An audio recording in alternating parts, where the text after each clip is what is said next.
안녕하십니까, 여러분. 오늘은 나이듦에 대한 특별한 이야기를 나누려 합니다. 우리 사회에는 나이듦에 대한 두 가지 시선이 존재합니다.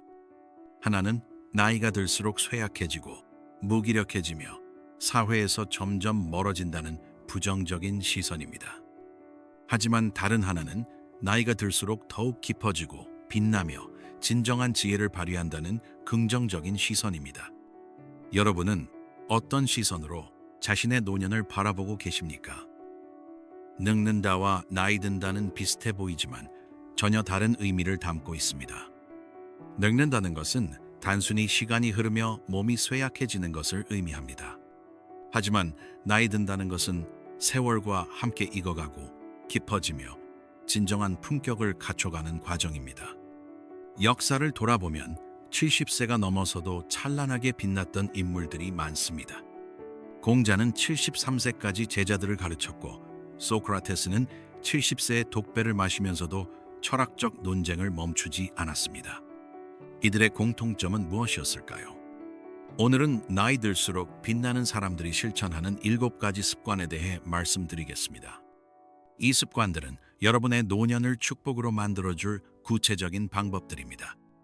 첫 번째 습관은 배움을 멈추지 않는 것입니다. 공자께서는 이렇게 말씀하셨습니다. 나는 15에 학문의 뜻을 두었고 30에 자립했으며 40에 미혹되지 않았고 50에 천명을 알았으며 60에 귀가 순해졌고 10에는 마음 가는 대로 해도 법도에 어긋나지 않았다. 이 말씀에서 주목해야 할 점이 있습니다. 공자는 70에 이르러서야 비로소 완성의 경지에 도달했다고 고백하신 것입니다. 그리고 73세까지 제자들을 가르치며 배움을 멈추지 않으셨습니다. 현대에도 이런 분들이 계십니다. 일본의 와카미야 마사코 할머니는 81세에 아이폰 앱 개발을 배우기 시작했습니다. 그리고 82세에 실제로 앱을 개발해 애플 최고령 앱 개발자가 되셨습니다.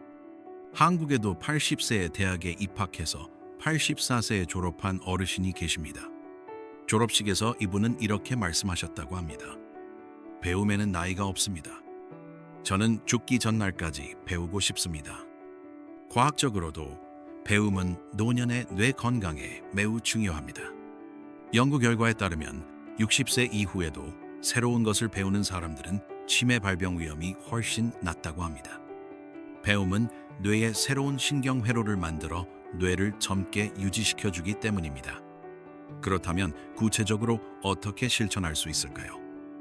먼저 매일 한 가지씩 새로운 것을 배워보십시오. 거창할 필요가 없습니다.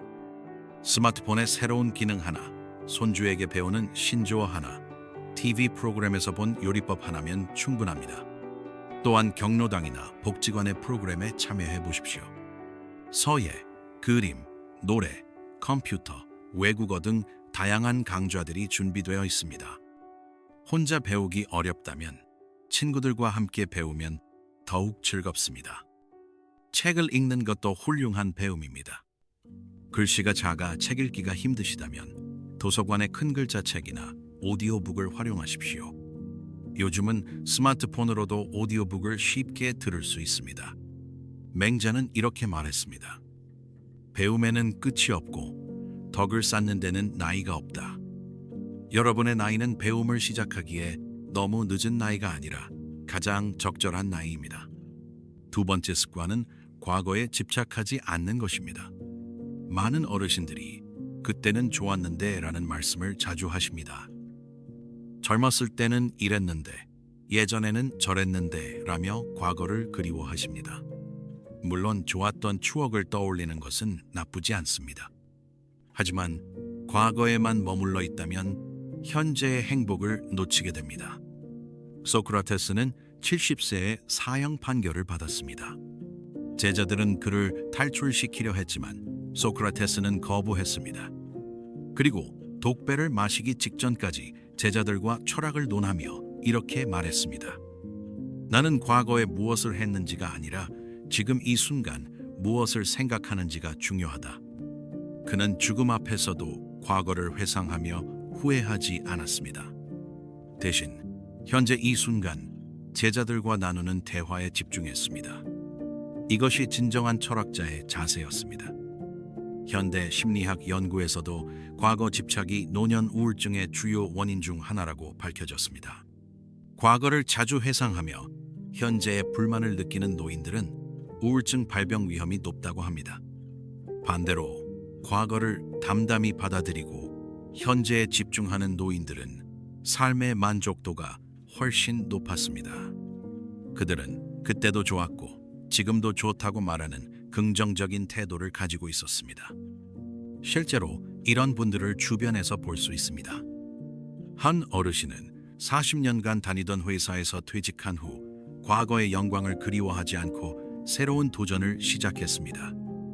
오래전부터 하고 싶었던 빵집을 여신 것입니다. 처음에는 주변에서 나이도 많은데 무슨 빵집이냐며 만류했지만 이분은 과거에 무엇을 했는지가 아니라 지금 무엇을 하고 싶은지가 중요하다며 꿈을 실현했습니다. 지금은 동네에서 소문난 빵집을 운영하며 보람찬 노년을 보내고 계십니다. 그렇다면 과거에 집착하지 않으려면 어떻게 해야 할까요? 첫째, 말버릇을 바꿔보십시오.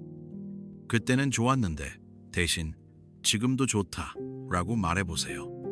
예전에는 이랬는데 대신 요즘은 이래서 신기하다라고 말해보세요. 작은 말버릇의 변화가 생각의 변화를 가져옵니다.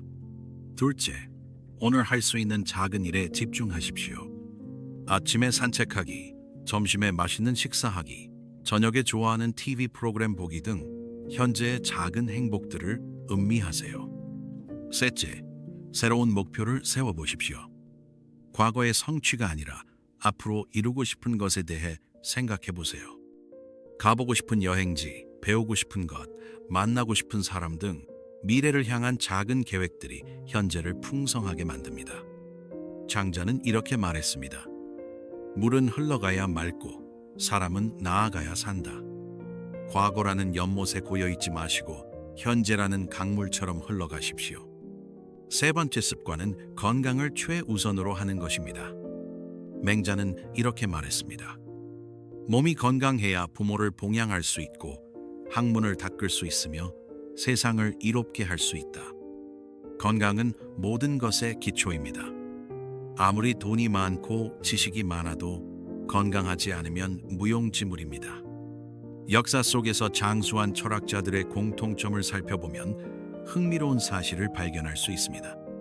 그들은 모두 규칙적인 생활을 했고 절제된 식사를 했으며 적당한 운동을 했습니다. 공자는 매일 아침 일찍 일어나 제자들과 함께 걸으며 대화를 나누셨습니다. 노자는 산속에서 자연과 함께 생활하며 몸을 움직였습니다. 소크라테스는 70세의 나이에도 아테네 거리를 걸어다니며 사람들과 토론했습니다. 이들은 특별한 건강 비법이 있었던 것이 아닙니다. 다만 매일매일 꾸준히 몸을 움직이고 절제된 생활을 했을 뿐입니다.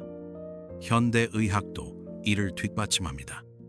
연구 결과에 따르면 65세 이상 노인이 매일 30분씩 걷기만 해도 심혈관 질환과 치매 발병 위험이 크게 감소한다고 합니다. 또한 규칙적인 식사와 충분한 수면이 노년의 건강에 결정적입니다. 불규칙한 생활은 면역력을 떨어뜨리고 각종 질병의 원인이 됩니다. 한 어르신의 이야기를 들려드리겠습니다. 이분은 70세에 당뇨병과 고혈압 진단을 받으셨습니다. 의사는 약을 처방하며 운동을 권했지만 처음에는 이 나이에 무슨 운동이냐며 포기하셨습니다. 하지만 손주가 태어나면서 생각이 바뀌었습니다. 손주가 결혼할 때까지는 건강하게 살아야겠다는 목표가 생긴 것입니다. 그날부터 매일 아침 30분씩 걷기 시작했고 식사량을 줄이고 짜고 단 음식을 피했습니다. 몇 년이 지난 지금 이분은 약을 줄이면서도 건강을 유지하고 계십니다. 건강은 하루아침에 좋아지는 게 아니에요. 매일매일 작은 노력이 쌓여서 이루어지는 거죠. 라고 말씀하십니다. 그렇다면 구체적으로 어떻게 건강을 지킬 수 있을까요? 첫째, 매일 아침 30분 산책을 하십시오. 무리하게 빨리 걸을 필요는 없습니다. 편안한 속도로 주변을 관찰하며 걷는 것만으로도 충분합니다. 날씨가 좋지 않다면 집안에서 제자리 걸음을 하거나 스트레칭을 하세요. 둘째, 규칙적으로 3끼를 드십시오. 아침을 거르거나 저녁을 늦게 드시는 것은 건강에 해롭습니다. 매일 같은 시간에 식사하는 습관이 소화 기능을 돕고 영양 흡수를 좋게 만듭니다. 셋째, 충분히 주무십시오. 노인에게는 하루 7시간에서 8시간의 수면이 필요합니다. 잠이 오지 않는다고 TV를 보거나 스마트폰을 하시면 안 됩니다. 대신 저녁에 따뜻한 물로 목욕하고 가벼운 스트레칭을 하면 숙면에 도움이 됩니다. 넷째, 정기적으로 건강검진을 받으십시오. 국가에서 제공하는 무료 건강검진을 꼭 받으시고 이상이 있으면 즉시 치료받으세요. 조기 발견이 건강의 핵심입니다. 다섯째, 물을 자주 드십시오. 노인은 갈증을 잘 느끼지 못해 탈수 상태가 되기 쉽습니다. 하루에 6잔에서 8잔의 물을 나눠 마시는 습관을 들이세요. 건강은 하루아침에 만들어지지 않습니다. 하지만 매일의 작은 실천이 쌓이면 놀라운 변화를 만들어냅니다. 여러분의 건강한 노년을 위해 오늘부터 작은 변화를 시작해 보십시오. 네 번째 습관은 관계를 소중히 가꾸는 것입니다. 노자는 만년의 제자들과 함께 지내며 도를 논했습니다. 그는 혼자만의 깨달음이 아니라 제자들과 함께 나누는 지혜를 중요하게 여겼습니다. 홀로 있으면 고목이 되지만 함께하면 숲이 된다는 그의 말씀처럼 관계는 우리 삶을 풍성하게 만듭니다. 공자 역시 평생 제자들과 함께했습니다. 그는 제자들을 단순히 가르치는 대상이 아니라 함께 배우고 성장하는 동반자로 여겼습니다. 세 사람이 길을 가면 그 중에 반드시 나의 스승이 있다는 그의 말씀은 관계의 중요성을 잘 보여줍니다. 현대 의학 연구에서도 관계의 중요성이 입증되고 있습니다. 장기간에 걸친 연구 결과 노년의 행복을 결정하는 가장 중요한 요소는 돈도 명예도 아닌 좋은 관계였습니다. 특히 외로움은 노년의 건강에 치명적입니다. 연구에 따르면 사회적 고립은 흡연만큼이나 건강에 해롭다고 합니다. 외로움은 우울증, 치매, 심혈관 질환의 위험을 크게 높입니다. 반대로 좋은 관계를 유지하는 노인들은 건강하고 행복한 노년을 보냅니다. 그들은 가족, 친구, 이웃과 활발히 교류하며 외로움을 느끼지 않습니다. 한 어르신의 이야기를 들려드리겠습니다. 이분은 남편을 여의고 홀로 사시면서 심한 우울증에 빠지셨습니다. 자식들은 멀리 살고 집에는 혼자뿐이었습니다. 그런데 어느 날 경로당에서 만난 친구가 노래교실에 함께 가자고 제안했습니다. 처음에는 귀찮았지만 친구의 권유를 거절할 수 없어 따라갔습니다. 노래교실에서 이분은 새로운 친구들을 만났습니다. 함께 노래를 부르고 식사를 하고 이야기를 나누면서 점점 마음이 밝아졌습니다. 지금은 노래교실 회장을 맡아 활발히 활동하고 계십니다. 사람은 혼자 살 수 없어요. 나이가 들수록 더 그래요. 친구들과 함께 웃고 떠들 수 있다는 게 얼마나 큰 축복인지 몰라요. 라고 이분은 말씀하십니다. 그렇다면 구체적으로 관계를 어떻게 가꿀 수 있을까요? 첫째, 매주 최소한 한 명에게 연락하십시오. 오래된 친구, 친척, 이웃에게 전화를 걸거나 문자를 보내세요. 안녕하세요. 요즘 잘 지내시나요? 라는 간단한 인사만으로도 관계는 유지됩니다. 둘째, 동호회나 모임에 참여하십시오. 경로당, 복지관, 교회, 성당, 사찰 등에서 운영하는 프로그램에 참여해보세요. 노래교실, 요가, 탁구, 서예 등 관심 있는 활동을 통해 자연스럽게 친구를 사귈 수 있습니다. 셋째, 자식들과 적절한 거리를 유지하십시오. 자식들의 삶에 지나치게 간섭하거나 반대로 너무 의존하지 마세요. 일주일에 한두 번 안부 전화를 하고 한 달에 한 번 정도 만나는 것이 적당합니다. 너무 자주 연락하면 자식들도 부담스러워합니다. 넷째, 이웃과 친하게 지내십시오. 같은 아파트나 동네에 사는 이웃들과 인사를 나누고 가끔 간식을 나눠 드십시오. 응급 상황이 생겼을 때 도움을 청할 수 있는 이웃이 있다는 것은 큰 안전망입니다. 다섯째, 봉사활동에 참여하십시오. 복지관의 급식 봉사, 환경 정화 활동, 교통안전 캠페인 등에 참여하면 보람도 느끼고 사람들도 만날 수 있습니다. 여섯째, 카카오톡 같은 소통 도구를 활용해 보십시오. 요즘은 스마트폰으로 친구들과 연락하고 사진을 공유하는 어르신들이 많습니다. 손주에게 사용법을 배워 활용해 보세요. 멀리 사는 친구들과도 쉽게 연락할 수 있습니다. 맹자는 이렇게 말했습니다. 혼자 걷는 사람은 빨리 가지만 함께 걷는 사람은 멀리 간다. 노년의 여정은 함께 할 때 더 아름답고 의미 있습니다. 다섯 번째 습관은 베풀고 나누는 삶입니다. 장자는 이렇게 말했습니다. 재산이 많은 사람이 부자가 아니라 베풀 줄 아는 사람이 진정한 부자다. 그는 가진 것이 없어도 지혜를 나누는 것이 진정한 부라고 가르쳤습니다. 공자 역시 평생 재물을 탐하지 않았습니다. 그는 가난했지만 제자들에게 지식을 아낌없이 나눴고 어려운 사람들을 도왔습니다. 덕을 베푸는 것은 씨앗을 뿌리는 것과 같다. 언젠가 반드시 열매를 맺는다는 그의 말씀처럼 뱃은 결국 자신에게 돌아옵니다. 현대 심리학 연구에서도 배텀스의 효과가 입증되고 있습니다. 연구에 따르면 타인을 돕는 노인들은 그렇지 않은 노인들보다 우울증 발병률이 낮고 삶의 만족도가 높았습니다. 뱃은 받는 사람뿐만 아니라 주는 사람에게도 행복을 줍니다. 뇌과학 연구에 따르면 타인을 도울 때 뇌에서 행복 호르몬이 분비된다고 합니다. 베드슨 그 자체로 기쁨을 주는 행위입니다. 한 어르신의 이야기를 들려드리겠습니다. 이분은 퇴직 후 무료한 일상을 보내며 우울해하셨습니다. 아침에 일어나도 할 일이 없고 하루가 무의미하게 느껴졌습니다. 그런데 우연히 동네 지역 아동센터에서 봉사자를 구한다는 공고를 보셨습니다. 처음에는 내가 무엇을 도와줄 수 있을까 망설였지만 용기를 내어 센터를 방문했습니다. 센터에서는 아이들의 숙제를 봐주고 이야기를 들어주는 봉사자가 필요했습니다.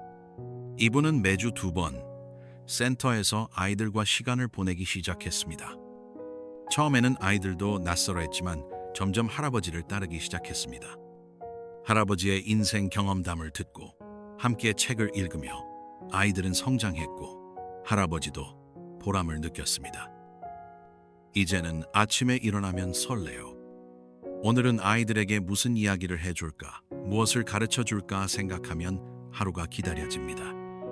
내가 베푸는 게 아니라 아이들이 나에게 삶의 의미를 주는 거죠. 라고 이분은 말씀하십니다. 그렇다면 구체적으로 어떻게 베풀고 나눌 수 있을까요?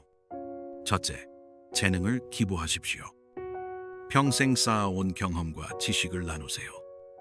요리를 잘하신다면 복지관에서 요리 강좌를 열고 바느질을 잘하신다면 이웃의 옷을 고쳐주세요. 여러분의 재능은 누군가에게 큰 도움이 됩니다. 둘째, 경험을 나누십시오. 손주들에게 옛날 이야기를 들려주고 젊은 세대에게 인생의 지혜를 전해주세요. 여러분이 살아온 이야기 자체가 귀중한 교육 자료입니다. 셋째, 작은 친절을 실천하십시오.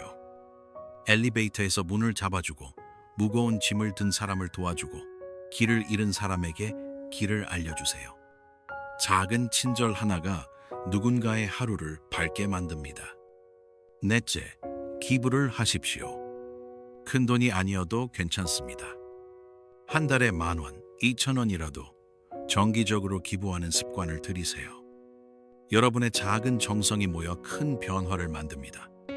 다섯째, 환경을 위해 실천하십시오.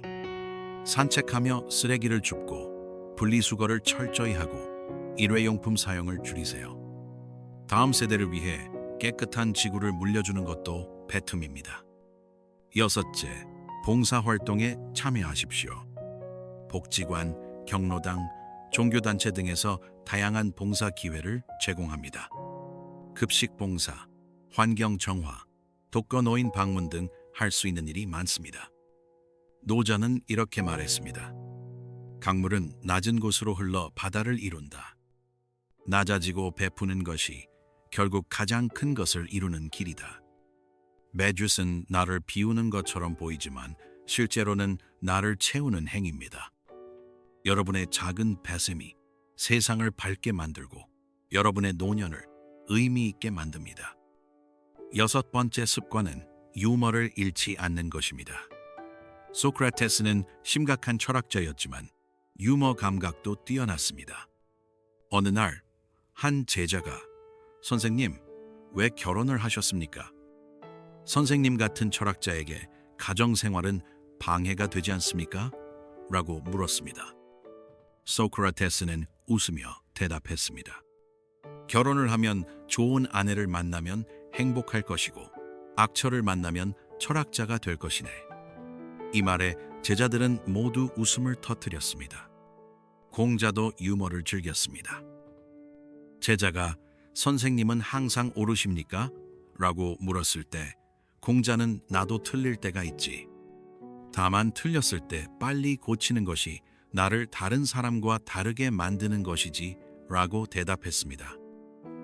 자신의 불완전함을 인정하면서도 유머러스하게 표현한 것입니다. 현대의학에서도 웃음의 효과가 과학적으로 입증되고 있습니다.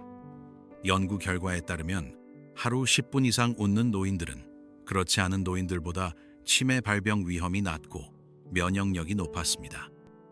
웃음은 스트레스 호르몬을 감소시키고 행복 호르몬을 증가시킵니다. 또한 혈액순환을 개선하고 면역세포를 활성화시켜 질병 예방에 도움을 줍니다. 연구에서는 코미디 영화를 본 노인들의 혈압과 혈당이 즉시 개선되는 것을 확인했습니다. 웃음은 약 못지않은 치료 효과가 있는 것입니다. 한 어르신의 이야기를 들려드리겠습니다. 이분은 젊었을 때부터 유머 감각이 뛰어났습니다. 어려운 일이 생겨도 이것도 나중에 웃으며 이야기할 추억이야 라며 긍정적으로 받아들였습니다. 70세의 남편을 여의고 힘든 시기를 보낼 때도 이분은 웃음을 잃지 않았습니다. 당신이 하늘에서 내가 우울해하는 걸 보면 속상해할 텐데 웃는 모습 보여드려야지라며 일부러 코미디 프로그램을 찾아봤습니다. 지금도 이분은 경로당에서 분위기 메이커입니다. 재미있는 이야기로 어르신들을 웃게 만들고 함께 노래하고 춤추며 즐거운 시간을 보냅니다. 나이가 들수록 웃어야 해요. 안 웃으면 주름만 깊어지고 웃으면 주름도 예쁘게 보여요. 하루에 한 번은 배꼽 잡고 웃어야 건강해요. 라고 이분은 말씀하십니다. 그렇다면 구체적으로 어떻게 유머를 유지할 수 있을까요? 첫째, 코미디 프로그램을 보십시오. TV에는 다양한 코미디 프로그램이 있습니다. 하루에 30분만 코미디를 보며 웃어도 건강에 큰 도움이 됩니다. 요즘은 유튜브에도 재미있는 영상들이 많으니 활용해보세요. 둘째, 재미있는 이야기를 나누십시오. 친구들과 만나면 옛날에 재미있었던 일, 손주들의 귀여운 행동, 동네의 재미있는 소식 등을 나누세요. 함께 웃는 시간이 관계를 더욱 돈독하게 만듭니다. 셋째, 자신을 너무 심각하게 여기지 마십시오. 실수를 했을 때 자책하지 말고 그럴 수도 있지 뭐라고 웃어 넘기세요. 자신의 불완전함을 인정하고 유머러스하게 받아들이는 것이 중요합니다. 넷째, 손주들과 장난치며 노십시오. 아이들은 타고난 코미디언입니다. 아이들과 함께 놀고 웃으면 동심으로 돌아가는 기분을 느낄 수 있습니다. 아이들의 엉뚱한 질문과 행동에 함께 웃어주세요. 다섯째, 웃음 요가나 웃음 치료 프로그램에 참여하십시오. 요즘 많은 복지관과 보건소에서 웃음 프로그램을 운영합니다. 처음에는 어색해도 함께 웃다 보면 정말로 즐거워집니다. 여섯째, 긍정적인 사람들과 어울리십시오. 항상 불평불만을 하는 사람들과 함께 있으면 나도 우울해집니다. 반대로 밝고 긍정적인 사람들과 함께하면 자연스럽게 웃음이 나옵니다. 일곱째, 스스로에게 웃음 숙제를 내십시오. 오늘은 3번 이상 웃어야지 라고 다짐하고 실천해 보세요. 처음에는 억지로 웃어도 괜찮습니다. 뇌는 진짜 웃음과 가짜 웃음을 구별하지 못하기 때문에 억지로라도 웃으면 행복 호르몬이 분비됩니다. 장자는 이렇게 말했습니다. 천하를 다 가진 자보다 웃을 수 있는 자가 더 부자다. 웃음은 돈으로 살 수 없는 가장 값진 보물입니다. 여러분의 웃음이 여러분의 노년을 밝게 비추기를 바랍니다. 7번째 습관은 죽음을 두려워하지 않는 것입니다. 이것이 가장 어렵지만 가장 중요한 습관입니다. 죽음을 어떻게 받아들이느냐에 따라 노년의 품격이 결정되기 때문입니다. 공자는 이렇게 말씀하셨습니다. 아침에 도를 들으면 저녁에 죽어도 좋다. 이 말씀은 죽음을 두려워하는 것이 아니라 의미 있는 삶을 살았다면 언제 죽어도 후회가 없다는 뜻입니다. 소크라테스는 70세에 사형 판결을 받았습니다. 제자들은 울며 탈출을 권했지만 소크라테스는 차분하게 거부했습니다. 그리고 독배를 마시기 직전 이렇게 말했습니다. 죽음을 두려워하는 것은 지혜롭지 못한 것이다. 왜냐하면 죽음이 나쁜 것인지 좋은 것인지 아무도 모르기 때문이다. 오히려 나쁘게 사는 것을 두려워해야 한다. 소크라테스는 죽음 앞에서도 철학을 논하며 제자들에게 두려워 말라고 위로했습니다. 그의 태도는 2500년이 지난 지금도 우리에게 큰 가르침을 줍니다. 장자 역시 아내가 죽었을 때 슬퍼하지 않고 북을 치며 노래를 불렀습니다. 사람들이 이상하게 여기자 장자는 이렇게 말했습니다. 삶은 계절이 오는 것과 같고 죽음은 계절이 가는 것과 같다. 봄이 오면 기뻐하고 겨울이 가면 슬퍼하는가? 삶과 죽음은 자연의 순리일 뿐이다. 현대 심리학에서도 죽음을 받아들이는 태도가 노년의 삶의 질을 결정한다고 말합니다. 연구에 따르면 죽음을 자연스럽게 받아들이는 노인들은 그렇지 않은 노인들보다 불안 수준이 낮고 삶의 만족도가 높았습니다. 반대로 죽음을 과도하게 두려워하는 노인들은 우울증, 불안장애에 시달리며 남은 삶을 제대로 즐기지 못합니다. 죽음의 공포가 현재의 삶을 지배해버리는 것입니다. 한 어르신의 이야기를 들려드리겠습니다. 이분은 78세에 암 진단을 받으셨습니다. 의사는 길어야 1년이라고 했지만 이분은 의연하게 받아들이셨습니다. 이분은 병원 치료를 받으면서도 하고 싶었던 일들을 하나씩 실천했습니다. 가족들에게 편지를 쓰고 손주들과 시간을 보내고 평소 가보고 싶었던 곳을 여행했습니다. 놀랍게도 이분은 1년이 아니라 7년을 더 사셨습니다. 의사도 기적이라고 했지만 이분은 죽음을 두려워하지 않고 하루하루를 소중히 살았기 때문이라고 말씀하셨습니다. 지금 85세가 된 이분은 이렇게 말씀하십니다. 언제 죽어도 후회 없어요. 하고 싶은 것 다 하고 사랑하는 사람들에게 사랑한다고 다 말했으니까요. 죽음은 두려운 게 아니라 마지막 여행일 뿐이에요. 그렇다면 구체적으로 어떻게 죽음을 받아들일 수 있을까요? 첫째, 유언장을 작성하십시오. 법적인 유언장뿐만 아니라 가족들에게 남기고 싶은 말을 편지로 써보세요. 재산 분배, 장례 방식, 남기고 싶은 메시지 등을 정리하면 마음이 편안해집니다.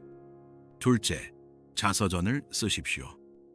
여러분의 삶을 되돌아보며 중요한 순간들을 기록해보세요. 거창한 책이 아니어도 됩니다. 공책에 손으로 쓰거나 녹음기에 이야기하는 것만으로도 충분합니다. 이것은 후손들에게 귀중한 유산이 될 것입니다. 셋째, 버킷리스트를 만들고 실천하십시오. 죽기 전에 꼭 하고 싶은 일들을 적어보세요. 여행, 만남, 배움, 경험 등 무엇이든 좋습니다. 그리고 하나씩 실천해보세요. 이루지 못한 꿈들을 이루는 과정에서 삶의 의미를 발견할 것입니다. 넷째, 사랑하는 사람들에게 사랑을 표현하십시오. 사랑한다, 고맙다, 미안하다는 말을 아끼지 마세요. 말하지 않고 가면 영원히 전할 수 없습니다. 오늘이 마지막인 것처럼 소중한 사람들에게 마음을 전하세요. 다섯째, 삶을 정리하십시오. 집안에 불필요한 물건들을 정리하고 중요한 서류들을 정돈하세요. 갚아야 할 빚이나 사과해야 할 사람이 있다면 해결하세요. 미련 없이 떠날 수 있도록 준비하는 것입니다. 여섯째, 종교나 철학을 통해 죽음의 의미를 찾으십시오. 종교가 있다면 신앙을 깊이 하고 없다면 철학책을 읽으며 죽음에 대해 사색해 보세요. 죽음을 이해하면 두려움이 줄어듭니다. 일곱째, 웰다잉 교육에 참여하십시오. 요즘 많은 병원과 복지관에서 웰다잉 프로그램을 운영합니다. 죽음에 대해 함께 이야기하고 준비하는 시간을 가지면 죽음이 덜 낯설어집니다. 여덟째, 남은 날들을 최선을 다해 사십시오. 죽음을 준비한다는 것은 죽기를 기다린다는 뜻이 아닙니다. 오히려 남은 시간을 더욱 소중히 여기고 의미 있게 살아간다는 뜻입니다. 매일을 마치 마지막 날처럼 소중히 보내세요. 공자는 이렇게 말씀하셨습니다. 삶을 모르는데 어찌 죽음을 알겠는가? 역설적으로 죽음을 받아들이는 것은 삶을 더욱 소중히 여기는 길입니다. 죽음은 끝이 아니라 또 다른 시작일 수 있습니다. 여러분이 남긴 사랑, 지혜, 덕행은 후손들에게 영원히 살아 숨쉴 것입니다. 그러니 죽음을 두려워하지 마시고 남은 삶을 품위 있게 살아가십시오.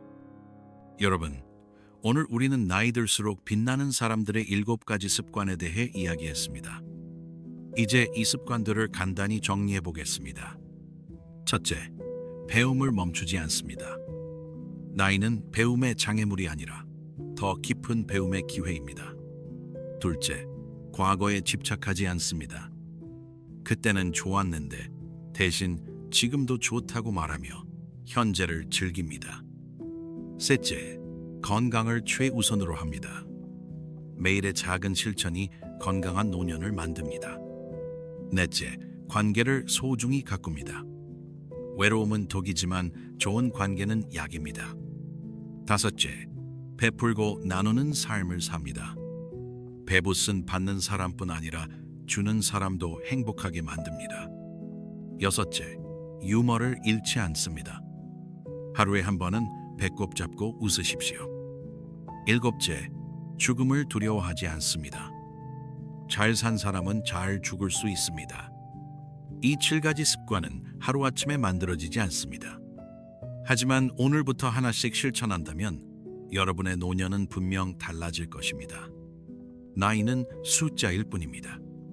진정한 나이는 마음의 나이입니다.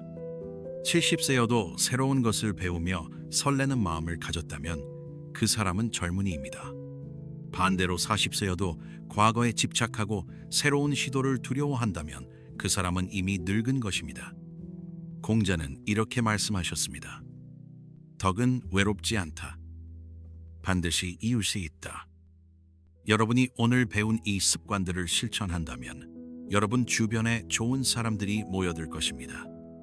그리고 여러분의 삶이 주변 사람들에게 좋은 영향을 미칠 것입니다. 노년의 품격은 선택입니다. 그냥 늙어가는 것이 아니라 품위 있게 나이 드는 것을 선택하십시오. 오늘이 여러분 인생의 첫날이라고 생각하고 새롭게 시작하십시오. 오늘 이 시간 이후 여러분이 실천할 수 있는 한 가지를 약속해 보십시오. 새로운 것 하나 배우기, 친구에게 전화하기, 30분 산책하기, 무엇이든 좋습니다. 작은 한 걸음이 큰 변화의 시작입니다. 여러분 모두가 나이 들수록 더욱 빛나는 어르신이 되시기를 진심으로 바랍니다. 여러분의 노년이 축복이 되기를 기도합니다. 건강하시고 행복하십시오. 오늘도 이 영상을 들어주셔서 감사합니다. 여러분의 품격 있는 노년을 응원합니다.